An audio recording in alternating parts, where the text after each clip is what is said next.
नमस्कार बंधुरा welcome back to my channel. शुरू करছি একটি ভিডিও টাইটেল থাম্বনেল দেখে বুঝতেই পেরেছেন ভিডিওটা হতে চলেছে অবশ্য করি ম্যান্ডিকে নিয়ে। ম্যান্ডি কেস করেছে, তো ম্যান্ডি কার নামে কেস করেছে বা কার বিরুদ্ধে কেস করেছে বা কি বৃত্তান্ত সেটা তো আলোচনা থাকবেই। এবং তার সাথে আমি যে জন্য আমি ভিডিওটা বেশি করে বানাচ্ছি সেটা হচ্ছে কালকে আমি একজন বয়োজ্যেষ্ঠ ক্রিয়েটার, আমি তার নাম নিচ্ছি না, আপনারা প্রত্যেকেই হয়তো বুঝতে পেরেছেন।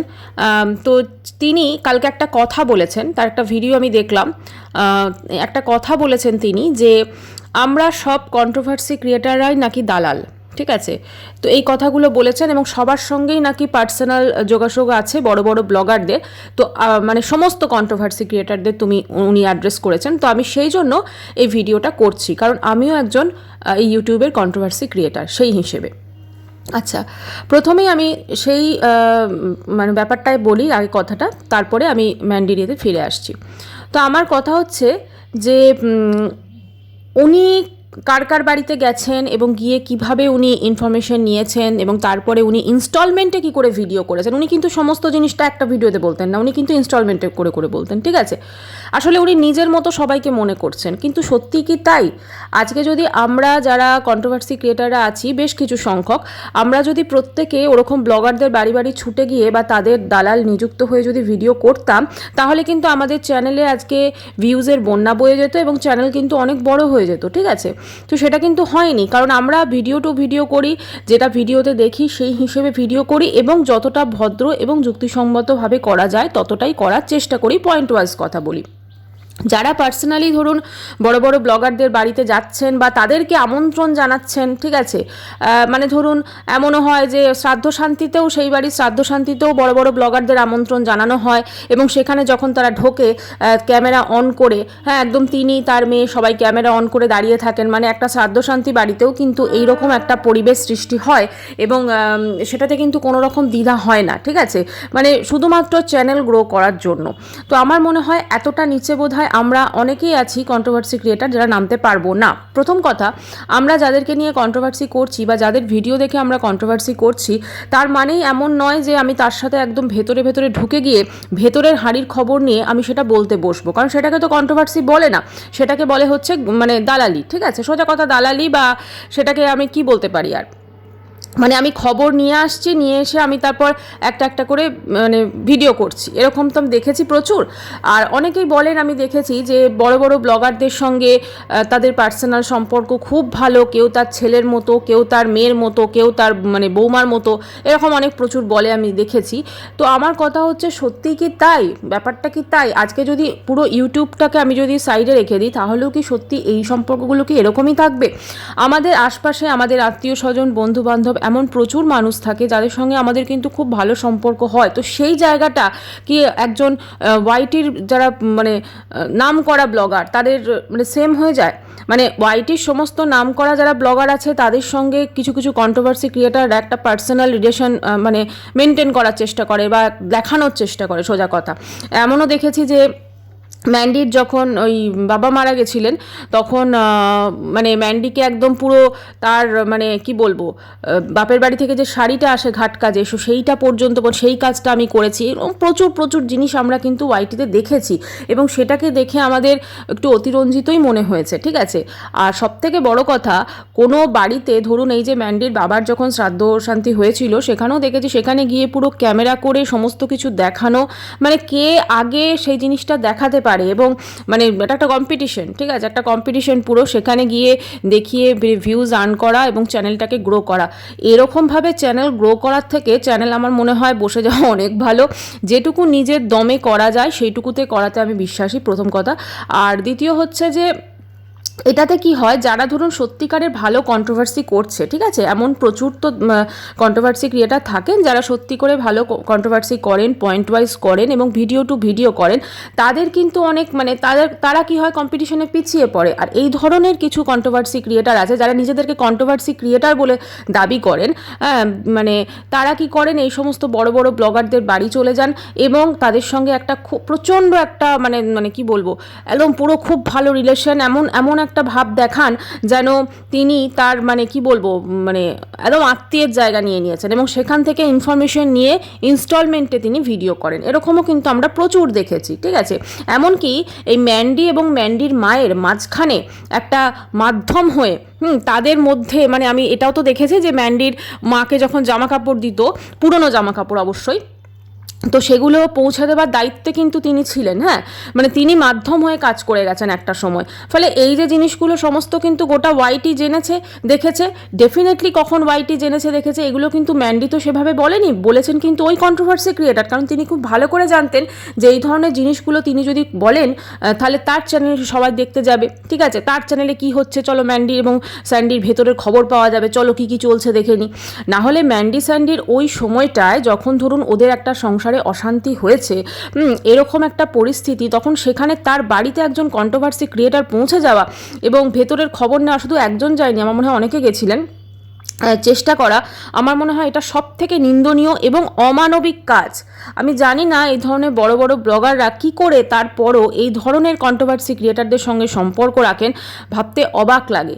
আজকে ভাই এরকম একটা, যেখানে আমরা যখন এই বাচ্চার বাবা মানে সন্দীপের, যখন টিনা সন্দীপের ব্যাপারটাও হয়েছিল, সেখানে একটা তাদের খুব মানে একটা কতটা নাজুক একটা মোমেন্ট, ঠিক আছে, কতটা সেন্সিটিভ একটা ইস্যু, সেখানে গিয়ে একটা বাচ্চার মুখে ক্যামেরা ধরে তার মা কোথায় সেটা জিজ্ঞেস করা হচ্ছে, মানে এতটা অমানবিক হয়ে যান শুধুমাত্র কিছুটা ভিউজের জন্য এবং চ্যানেলটাকে একটুখানি মানে প্রমোট করার জন্য, একটু আপ করার জন্য। কেন, কিসের জন্য?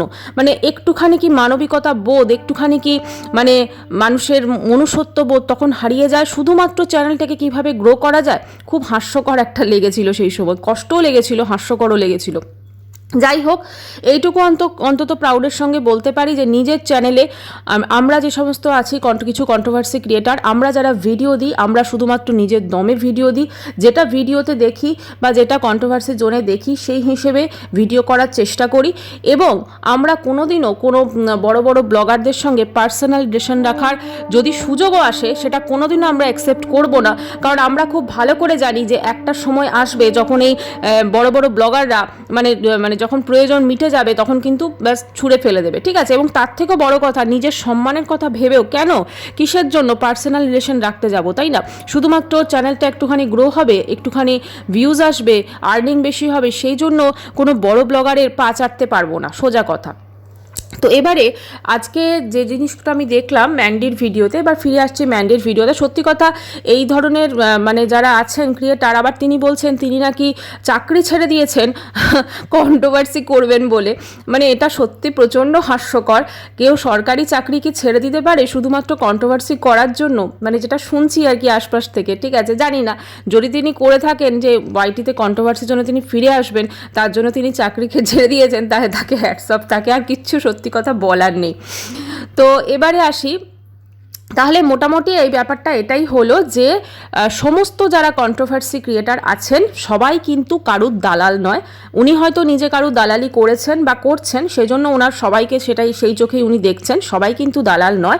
এমন অনেক কন্ট্রোভার্সি ক্রিয়েটার আছে যারা নিজের দমে ভিডিও করে, চ্যানেলটাতে উঠুক না উঠুক, ভিউজ হোক আর না হোক, তাদের কিচ্ছু যায় আসে না, শুধুমাত্র এটাকে তারা একটা মানে কি বলবো একটা হবি হিসেবে নেয়। আর সত্যি কথা এখান থেকে কতটুকুই বা আর্নিং হয়, তাই না? তো এক্ষেত্রে আর কিচ্ছু বলার নেই, উনি যেটা বলেছেন ওনার এই বক্তব্যের জন্য আমি ওনাকে ধিক্কার জানাচ্ছি যে সত্যি এখানে সবাই কিন্তু দালাল নয়, আর প্রত্যেকে তার নিজের দমেই, এমন অনেক আছেন কন্ট্রোভার্সি ক্রিয়েটার নিজের দমেই কিন্তু ভিডিও করেন, ইনক্লুডিং মি। তো এবারে আমি ফিরে আসি ম্যান্ডির কথায়। আচ্ছা, ম্যান্ডি কাকে কেস দিয়েছে? আজকে দেখলাম ম্যান্ডি এই যে বৌদির সঙ্গে বা জায়ের সঙ্গে যে ঘটছিল ব্যাপারটা, যার ওই দাদার অপারেশন হয়েছিল, তার মিসেস হঠাৎ করে ঢুকলেন, তো ম্যান্ডি দেখলাম ক্যামেরাটা এক জায়গায় সেট করে রেখেছিল, হঠাৎ করে মানে ম্যান্ডি জানতো যে সেই সময় ঢুকবে তার যা, হ্যাঁ, তো সেই জন্যই ক্যামেরাটা অন করে রেখেছিল, নাহলে ক্যামেরাটা ওখানে অন রইলো। আবার কতটা চালাক ম্যান্ডি যে প্রথমে ওই রকম সেম পজিশনে দেখালো যে ওর ননদ এসেছে, ঠিক আছে, তো তারপরে যাই হোক, জায়ের সঙ্গে যে আগে কথোপকথন হয়েছে এবং পুরো জিনিসটাই যে একটা নাটকীয় মোড় নিয়েছে সেটা বোঝাই গেল। সত্যি কথা বলতে কি, আমার মাঝে মাঝে ভয় লাগে যে এই সমস্ত যেগুলো সিরিয়াল এখনও হয় না, এখনও অনেকে তো সিরিয়াল দেখেন স্টার জলসা বা এগুলো কোনদিন বন্ধ না হয়ে যায়। কারণ এত সুন্দর সব ব্লগিংরা, যারা বড় বড় ব্লগার, তারা এত সুন্দর সুন্দর এপিসোড দেন। এই সুন্দর সুন্দর এপিসোডগুলো সত্যি ওই সিরিয়ালের কাছে কিছুই নয়, কিন্তু কি বলেন? তো যাই হোক, আজকে ম্যান্ডি লাস্টে বলেছে যে ম্যান্ডি কারোর বিরুদ্ধে কেস করেছে। এখন কেস খায়নি, কেস করেছে। মানে ওই সময়টা যখন ভিডিও বন্ধ রেখেছিল তখন বলছিল তো যে কারা কারা মানে কেস খেয়েছে হয়তো ম্যান্ডি, তো সেই জন্য ম্যান্ডি কেস দিয়েছে। এখন ম্যান্ডি কাকে কেস দিয়েছে না দিয়েছে সেটা সত্যি করা ক্লিয়ারভাবে তো এইভাবে বলা যায় না, সেটা যখন হয়তো উঠে আসবে এই ইনফরমেশনটা তখনই বলা যাবে। কিন্তু আমার কথা হচ্ছে, তোমার যে পাস্ট যে জিনিসটা রয়েছে, ঠিক আছে, সেইটা মানুষ যখন ভুলে গেছিলো, পুরোপুরিভাবে ভুলে গেছিলো, কারোর কোনো রকম মনেই ছিল না, সেইটাকে তোমরা আবার নতুন করে মনে করালে। এবং শুধু মনে করালে তাই নয়, তুমি সেইটা নিয়ে কিন্তু পরপর তোমরা স্বামী স্ত্রী বসে ভিডিও করে গেছো। কারণ কি বলো তো, তোমরা সবসময় চাও কন্ট্রোভার্সিতে থাকতে।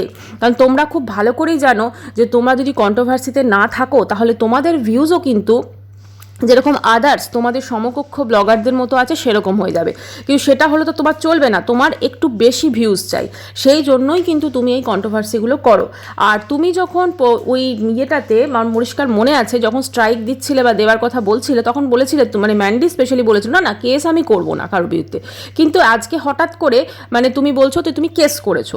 আমি জানি না কি কেস করা হয়েছে বা কার বিরুদ্ধে করা হয়েছে, কিন্তু কথা হচ্ছে যে একটা কেস করে দিলেই কি সব সমস্যার সমাধান হয়ে যাবে? এটা হচ্ছে মেন কথা।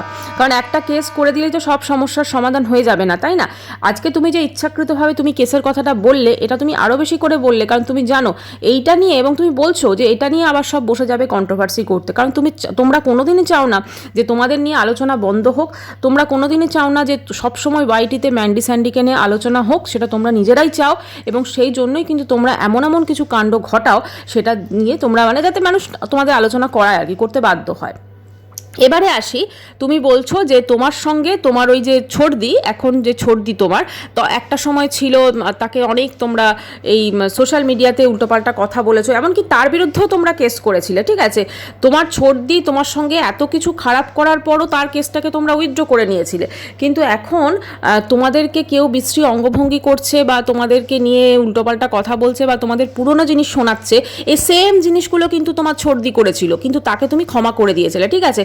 কারণ কি বলো তো, কারণ ওই ছোটদির কাছে তোমার এমন কিছু জিনিস আছে যেগুলো ছোট যদি ফাঁস করে দেয় তাহলে তোমার কিন্তু আর মানে কোনো কি বলবো, তোমাদের কিছু থাকবে না, বুঝতে পেরেছো? এইটাই হচ্ছে আসল কথা। আজকে তোমরা যে ছর্দি করো না, এর পেছনে তোমার কোনো রকম কোনো যে মনের তোমাদের মিল সেটা নেই, তোমরা এটা দেখাও, এটা পরিষ্কার কথা। যাই হোক, সময় একদিন অনেক কিছু দেখিয়ে দেবে। আজকে তোমার যে ছর্দির সঙ্গে তোমার এত ভালো সম্পর্ক, একটা সময় দেখা যাবে তো এই ছর্দি তোমার সব থেকে বেশি শত্রু হয়ে গেছে। এটা হবেই, কারণ আমরা সেই মানুষটাকে কিন্তু দেখে আসছি, তাই না? আমরা অনেক দিন ধরে কিন্তু দেখে আসছি যে সে কি করছে, কার সাথে কি করছে। একটা মানে মানুষের সাথে তার সম্পর্ক ঠিকঠাক থাকেনি সোশ্যাল মিডিয়াতে যেগুলো দেখিয়েছে সে। তো যাই হোক, সেটা পরের ব্যাপার, ভবিষ্যতের ব্যাপার। কিন্তু একটাই বলবো যে আজকে শুধুমাত্র কন্ট্রোভার্সিতে থাকার জন্য বা তোমাদের নিয়ে আলোচনা করার জন্য তোমরা এই ধরনের কেস বা এই ধরনের মানে জিনিসগুলো করছো, একটা একটা করে পদক্ষেপ করছো যাতে তোমাদের নিয়ে মানুষজন আলোচনা করে। এটা তোমরা খুব ভালো করে জানো। কারণ এটা কি বলো তো, একরকম নেগেটিভ পাবলিসিটি, মানে পজিটিভ নেগেটিভ দুরকম পাবলিসিটি হয়। তোমরা অ্যাকচুয়ালি নেগেটিভ পাবলিসিটি করে তোমরা ওয়াইটিতে একটা সুন্দর জায়গা তোমরা ভাবছো যে হ্যাঁ এরকমভাবেই আমরা চালিয়ে যাব। কিন্তু আমার যেটা মনে হয় যে ধীরে ধীরে কিন্তু মানুষের ইন্টারেস্টটাও কমতে থাকবে যদি এরকমভাবে তোমরা প্রতিদিন যদি এরকম নতুন নতুন কিছু করো। আলটিমেটলি দেখা যাবে তুমি আজকে হয়তো যার বিরুদ্ধে কেস করেছো, একটা সময় তো আমরা যখন তোমার এই ছর্দির বিরুদ্ধে কেস করেছিলে দেখেছি তো, যে ছর্দির বিরুদ্ধে যখন তোমরা কেস করেছিলে, কেসটাকে তোমরা উইথড্র করে নিয়েছিলে, না না কেসের আমি থাকবো না এই করো। কিন্তু সব থেকে বেশি তোমাকে বোধহয় ওয়াইটিতে মানে নাঙ্গা করে দিয়েছিল তোমার এই ছর্দি, ঠিক আছে? যেভাবে সেখানে ইনফরমেশন মানে দিচ্ছিল, যেভাবে কল রেকর্ডিং শোনাচ্ছিল, সেটা সত্যি খুব নিন্দনীয়। এবং তখন কিন্তু তোমরা কেসটাকে উইথড্র করে নিয়েছো, কিন্তু এখন তোমাদের অন্য মানুষ যখন সেটা করছে তোমাদের কিন্তু সেটা খারাপ লাগছে। এটাই সবচেয়ে অদ্ভুতের ব্যাপার। যাই হোক, তুমি এখন কেন কেস করেছো, কার বিরুদ্ধে কেস করেছো, বা কী জন্য করতে বাধ্য হয়েছো, বা কে তোমাকে মানে ইন্ধন জগিয়েছে, এটা তো সত্যি পরে মানে কি বলবো, আমরা বুঝতেই পারবো সমস্ত কিছু। তো আর এটাই বলবো যে তুমি যেটা আজকে সোশ্যাল মিডিয়াতে করছো, ঠিক আছে, তুমি একটা সময় তোমার পরকীয়াকে প্রমোট করেছো, সোজা কথা প্রমোট করেছো, বা হয়তো তুমি এই তোমার ছোটদিকে দিয়েই তুমি অনেক কথা তোমার হাজব্যান্ডের বিরুদ্ধে বলিয়েছো, যেগুলো কি সত্যি তোমাদের পারিবারিক কেচ্ছা এভাবে কি সোশ্যাল মিডিয়াতে বলা যায়? এবং শুধু তাই নয়, তোমরা কিন্তু এগুলো করে time to time video editing করেছো, ভিডিও দিয়েছো, তোমরা সমস্ত কিছু করেছো, কিন্তু তারপরেও তোমরা টাইম টু টাইম ভিডিও দিয়ে গেছো। এটাই সব থেকে অদ্ভুত ব্যাপার। হ্যাঁ, মানে নর্মালি মানুষের লাইফে এরকম কিছু হলে না, সে ভিডিও তো ছাড়ো, খাওয়া দাওয়া সমস্ত কিছু ভুলে যায়, কিন্তু তোমরা কিন্তু টাইম টু টাইম ভিডিওটা কিন্তু দিয়ে গেছো, মানে তোমার রুজি রুটিটা কিন্তু তুমি সেই টাইমে ঠিকই রেখেছিলে, তাই না? যাই হোক, তুমি কীরকম, তোমার যে মানে কি বলবো, তোমার যে অবয়বটা কীরকম বা তুমি যে কি করছো, ঠিক আছে, তোমার যে কীরকম ভাবমূর্তি, সেটা এতদিনে বাড়িটি প্রত্যেকেই বুঝে গেছে। আর তুমি নতুনভাবে এইরকম কিছু কেস বা অনেক কিছু বা স্ট্রাইক বা এগুলো না দিলে তোমার ভিডিওতে কিন্তু সত্যি কথা বলতে ভিউজটাও তোমার ওই সমকক্ষ যারা তোমার ব্লগার রয়েছে তাদের মতোই আসবে, এটা তুমি জানো। মানে এটা হচ্ছে একটা নেগেটিভ পাবলিসিটি স্টান্ট, বুঝলে তো? তুমি এরকম করবে আর তোমার চ্যানেলের পাবলিসিটি হবে, এটাই হচ্ছে ব্যাপার। যাই হোক বন্ধুরা, ভিডিওটি এখানে শেষ করছি, দেখা করবো নেক্সট ভিডিও। ততক্ষণ সবাই খুব ভালো থাকবেন, বাই। চ্যানেলটি সাবস্ক্রাইব করার অনুরোধ রইল।